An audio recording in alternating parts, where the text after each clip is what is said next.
ووزير هروب الترسانة حكومة ديجان كالصومالي ده بس هذا وحوك قدمية مساجد تشجيع كويا له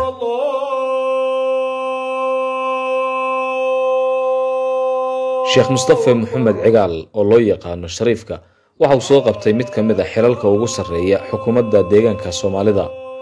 وحو هروب النقضي وزيرك كوميشن كعبشوينك وحنا سوق بتي حلال كله هذا السي نور المعلومات كيسوا أدين كشنطة وقتي الصلاة وعدي مساجد كدحديسة هي بحيتان كسفر هذا دادير يكون دو تبليغا هذا ده الحمد لله شقادة دي مكونت الدعوة دعوة وبدن تحبه شقادة إذا ما ليه وابا ده شان عمل بان له مانت شان عمل سورة ده رورتي صدق عمل واديلي بدنا وويكلي واسبوع لي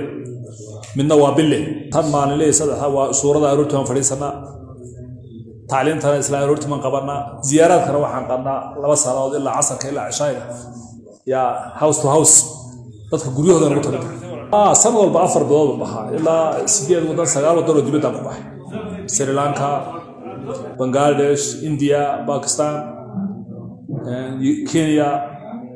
waxaan ku raay South Sudan Tanzania Djibouti Mogadishu gobolkeen oo dhan tuulo وهبال إن أنت بدن مرك أي مدحدو حلالكودا waayaan ay ka soo jeestaan dhinaca kale ee mucaaradnimada balse wadaadkani waa xilliyada kala duwan ay isbedelaya kaga gabaday masjidka eebe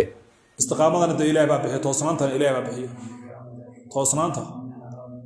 way jiraan kuwa badan oo aniga isku waqti aan la wada magacaabo la waayay oo ilaa hadda taani cilmi meel ay dhigaan aan jirin way jireen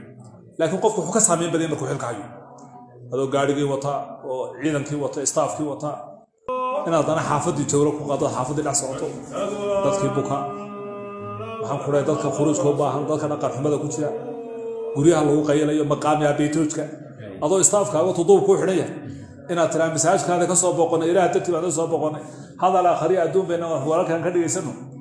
de waa wax maaratay dadkeena ku diirsanayo adigeena maaratay karaamada kor u qaaday Sheekh Mustafa waxa uu qabaa in madaxda ugu sareysa dawladdu ay raaci karaan jamaacadka tabliiqa oo ay ka qayb qaadan karaan dacwadda loogu jiro diinta fidinteeda marka qofku hadduu wasiirka u sareeyay madaxweynaha imika Mustafa Cagjarkoy daaci waa noqon karaa hadda markaan shaqada ka tagay dadkii bulshada sumcad baan ku dhaxlay waxay yiraahdeen waa ninkii